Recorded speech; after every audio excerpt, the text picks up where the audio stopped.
इस पार्ट में पिछले 2 पार्ट्स के आगे की स्टोरी को बताया गया है। और अब चलते हैं मूवी की एक्सप्लेनेशन की तरफ। मूवी के स्टार्ट होते ही 4 कॉलेज स्टूडेंट्स दिखाए जाते हैं जो वेस्ट वर्जीनिया में रिवर राफ्टिंग कर रहे होते हैं। वो चारों उसी जगह पर कैंपिंग भी कर रहे थे। उन फ्रेंड्स भी वहाँ पर ट्रे नहीं होता जिस पर एलेक्स उसे ढूंढने जाती है और पीछे से सोफी और ब्रेंट अकेले होते हैं। तभी उनकी तरफ एक तीर आता है जो आर पार हो जाता है। अभी वो सिचुएशन को समझे भी नहीं होते कि एक और तीर आता है जो सोफी की आंख ही बाहर निकाल देता है और ऑन द स्पॉट सोफी मर जाती है। उसे देखकर ब्रेंट वहाँ से भाग जाता है। इतनी देर में एलेक्स भी वहाँ पर आ जाती है। तब थ्री फिंगर सोफी की आंख खा रहा होता है। उसे देखकर वो फौरन वहीं पर छुप जाती है। इतनी देर में ट्रे भी कुछ लकड़ियाँ लेकर वहाँ पर आ जाता है और थ्री फिंगर उस पर भी अटैक कर देता है। वो किसी तरह अपनी जान बचाकर जंगल की तरफ भागता है, लेकिन थ्री फिंगर उसे भी पकड़ के मार देता है और ब्रेंट भी इन म्यूटेंट्स की ट्रैप में फंसकर उनका शिकार बन जाता है। और उन फ्रेंड्स में अब सिर्फ एलेक्स ही जिंदा बचती है। इसके बाद वेस्ट वर्जीनिया की जेल को दिखाया जाता है जहाँ पर कुछ कैदियों को लेकर दूसरी जेल में ट्रांसफर करना था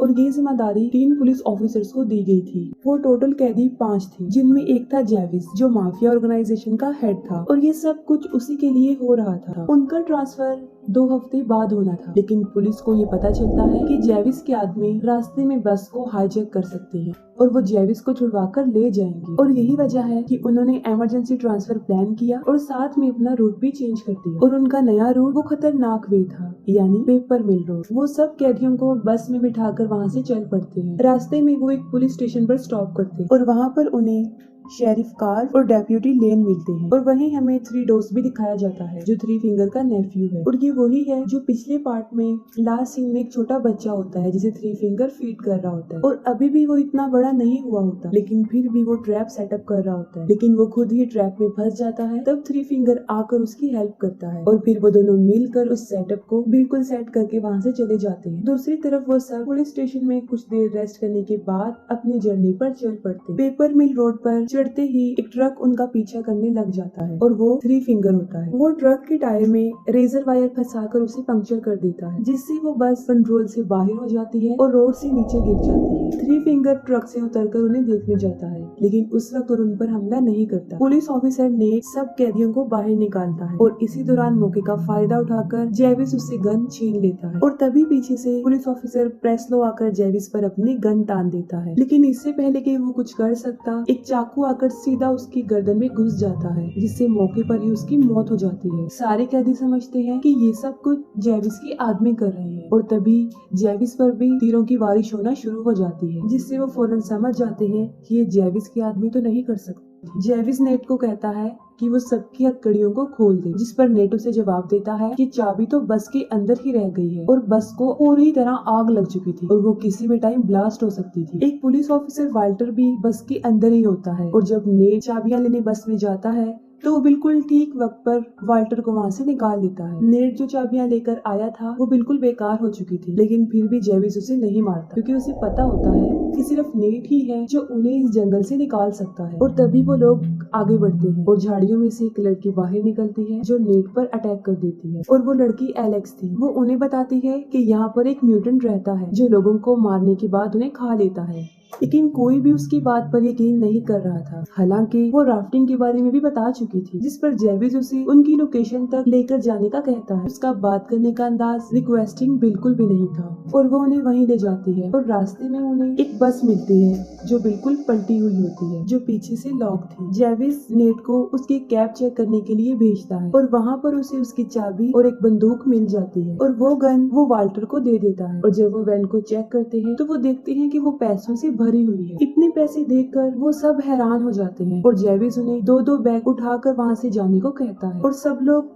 2 बैग उठा लेते हैं, लेकिन वाल्टर जख्मी था और वो बैग उठा नहीं सकता था, जिस पर जेविस उसे जबरदस्ती बैग उठाने के लिए कहता है और मौका देखकर वाल्टर जेविस को शूट करने लगता है, लेकिन बदकिस्मती से उसमें गोलियां नहीं होती। लेकिन इस बात के लिए जेविस उसे माफी नहीं देता, वो सीधा उसके सर में गोली मार देता। इस पर नेट कुछ भी नहीं कर सकता था क्योंकि वो मजबूर था। फिर जेविस सबको आगे बढ़ने को कहता है और सबसे आगे एलेक्स होती है क्योंकि वही उन सबको रास्ता बता रही थी। चलते हुए उसका पाँव एक ट्रैप पर आ जाता है, लेकिन नेट जल्दी से उसे बचा लेता है और वो ट्रैप वही था जो 3 डोज ने सेटअप किया था और वो वहीं ही छुपकर बैठा हुआ था। तभी वही निकलकर बाहर आ जाता है और उन पर अटैक कर देता है, लेकिन जेविस उसे गोली मारकर नीचे गिरा देता है एलेक्स उन्हें बताती है कि ये वो म्यूटेंट नहीं है, जिस पर जेविस को एक आइडिया आता है और वो थ्री फिंगर के लिए कोई क्लू छोड़कर आगे बढ़ता है। और जब थ्री फिंगर वहाँ पर पहुँचता है तो उसे थ्री डोर्स का सर एक लकड़ी पर रखा हुआ मिलता है, जिसे देखकर वो पागल हो जाता है। यानी अब पहले से भी ज्यादा वो अपने होश खो बैठा था। आगे बढ़ते हुए उन्हें कोई चीज लटकी हुई नजर आती है, जिसे जेविस पकड़ लेता है, जिस पर विली फौरन समझ जाता है कि ये उनके लिए बिछाया गया एक ट्रैप है और वो जेविस को आगे धकेलकर उसे बचा लेता है, जिसकी उसे बहुत भारी कीमत अदा करनी पड़ती है। वो अपने ही जान से हाथ धो बैठता है और जेविस उसे उसकी जान बचाने का बदला ये देता है कि वो उसकी टांगे ही काट देता है, क्योंकि ऐसा करने से विली उनके जिन से अलग हो जाता है और वो आसानी से आगे बढ़ जाती है। दूसरी तरफ पुलिस स्टेशन में डिप्टी लेन को 2 दिन पहले मिसिंग हुए 4 स्टूडेंट्स की लीड मिल जाती है और शेरिफ के पास नेट की अभी कोई कॉल भी नहीं आई थी, जिससे वो काफी फिक्रमंद होता है। वो सोचता है कि शायद उनकी बस को किसी ने हाईजैक कर लिया है और वो उन लोगों को ढूंढने जाता है और लेन उन कॉलेज स्टूडेंट्स को ढूंढने जाती है। दूसरी तरफ वो सब एक पुराने केबिन में पहुंच जाते हैं, जहाँ पर कुछ टूल्स उन्हें मिलते हैं और वो उसकी मदद से अपनी जंजीरों को काट देते हैं। वो थोड़ा आगे बढ़ते हैं तो वहाँ पर थ्री फिंगर का ट्रक होता है। हालांकि उन सबको पता होता है कि ये उनके लिए बिछाया गया एक ट्रैप है, लेकिन फिर भी जेविस जबरदस्ती एक कैदी क्रॉफोर्ड को आगे भेजता है। जैसे ही वो थ्री फिंगर के ट्रक के पास जाता है, थ्री फिंगर उसे रेजर वायर में फंसा कर ट्रक को वहाँ से ले जाता है और ट्रक को सड़क पर ले जाकर पूरी स्पीड से क्रॉफोर्ड को सड़क पर घसीटता है और वो इतनी शिद्दत से घसीटता है कि जब तक कि वो मर ना जाए। पीछे से मौका देकर फ्लड जेविस पर हमला कर देता है और तब एलेक्स और नेट वहाँ से भाग जाते हैं। जेविस फ्लड को इतना मारता है कि वो अधमरा हो जाता है। एक और कैदी उसे वहाँ पर वैसे ही छोड़कर चले जाते हैं। शेरिफ उस बस पर पहुंचकर सारी इंफॉर्मेशन को आगे ट्रांसफर कर देता है। ये करने के बाद वो अपने डॉग को लेकर नेट को ढूंढने जंगल में चला जाता है। ब्रेंडन जेविस को कहता है कि उन्हें पैसों को यही छोड़कर नेट को ढूंढना चाहिए। जेविस उसकी बात मान लेता है और पैसे को कुछ टाइम के लिए वहीं पर छोड़ देता है और आखिरकार वो नेट को ढूंढ लेते हैं। जेविस उसे मारने ही वाला होता है कि नेट उसे बताता है कि यहाँ पर एक वॉच टावर है, जहाँ से हम वो किसी से कांटेक्ट कर सकते हैं। जेविस उसे आखिरी मौका देता है और फिर वो उसे वहाँ पर लेकर जाता है और जैसे ही वो सब वहाँ पर पहुँचते हैं, वो देखते हैं कि वॉच टावर जलकर बुरी तरह राख हो चुका और इसे उन तीनों म्यूटेंट भाइयों ने जला दिया था। वहाँ पर कुछ ना मिलने पर जेविस नेट को शूट करने लगता है, लेकिन बिल्कुल सही टाइम पर शेरिफ का डॉग उसे पकड़ लेता है। शेरिफ खुद भी ठीक वक्त पर वहाँ पर पहुँच जाता है और उन्हें वहाँ से ले जाता है, लेकिन तभी थ्री फिंगर दरख्त पर बैठा हुआ एक बाला नीचे फेंकता है, जो सीधा शेरिफ के मुंह में घुस जाता है और आर पार हो जाता है, जिससे फौरन जेविस शेरिफ की गन को छीन लेता है और नेट को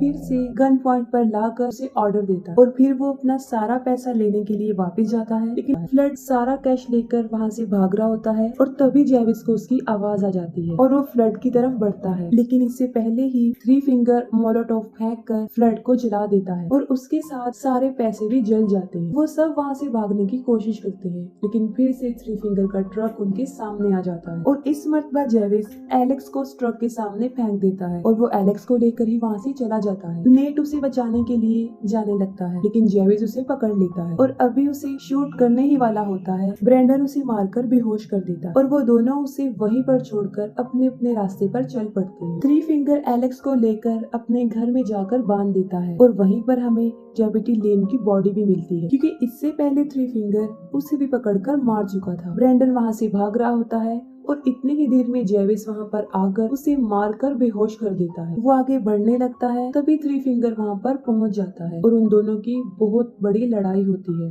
जेविस थ्री फिंगर को इतना मारता है कि उसकी शक्ल ही बिगाड़ देता है और उसका फेस इतना बुरा बन जाता है कि वो पहचान में नहीं आता पहले से भी ज्यादा। लेकिन लास्ट में थ्री फिंगर ही जेविस पर भारी पड़ जाता है। वो उसकी खोपड़ी खोलकर उसका दिमाग खा लेता है और अपनी जीत को सेलिब्रेट करता है। नेट को शेरिफ का डॉग मिल जाता है, जो उसे एलेक्स के पास लेकर जाता है। वो एलेक्स को छुड़ाकर वहाँ से निकलने लगते हैं, लेकिन थ्री फिंगर वहाँ आकर उन पर हमला कर देता है। थ्री फिंगर नेट को मारने ही वाला होता है कि तभी एलेक्स वही लकड़ी जिस पर थ्री डोर्स का सर रखा था, वो थ्री फिंगर को पीछे से मारती है, उसके अंदर घुसा कर उसे मार देती है और वो दोनों उसका ट्रक लेकर वहाँ से चल पड़ते हैं। लेकिन थ्री फिंगर अभी मरा नहीं होता और वो फिर से उनके ट्रक के सामने आ जाता है और उनके ट्रक पर चढ़ जाता है। वो नेट को पकड़ लेता है, जिससे उनका ट्रक बेकाबू बेकाबू हो जाता है और वो सीधा जाकर दरख्त पर लगता है और ट्रक में आग लग जाती है और इतनी ही देर में ब्रैंडन भी वहाँ पर पहुँच जाता है और उन दोनों को ट्रक से बाहर निकाल लेता है। लेकिन थ्री फिंगर इतनी आसानी से तो उनकी जान बख्शने वाला नहीं था और वो फिर से नेट को पकड़ लेता है। लेकिन इस मर्तबा नेट उसी का टूल पकड़ के उसमें घुसा देता है और उसे स्ट्रॉन्ग करने के लिए वो उसे ट्रक पर भी दे मारता है और फौरन ट्रक ब्लास्ट हो जाता है और उसके साथ ही थ्री फिंगर भी जल जाता है। नेट ब्रैंडन को आजाद कर देता है और उसे वहाँ से जाने देता है। कुछ देर बाद उनकी पूरी फौज वहाँ पर पहुँच जाती है और नेट और एलेक्स की जान बच जाती है। लेकिन कुछ दिन बाद नेट पैसों की लालच में दोबारा वहाँ पर आता है, लेकिन कोई पीछे से उसको मार देता है और वो कोई और नहीं ब्रैंडन था, जिस पर बिलीव करके उसने उसे रिहा कर दिया था। ब्रैंडन वो पैसे उठा लेता है, लेकिन तभी एक और म्यूटेंट वहाँ पहुँच जाता है और उसे भी मार देता है और किसी को भी नहीं पता चल सका कि वो म्यूटेंट कौन है और आज तक ये सवाल बनकर ही रहा और इसके साथ ही मूवी एंड हो जाती है।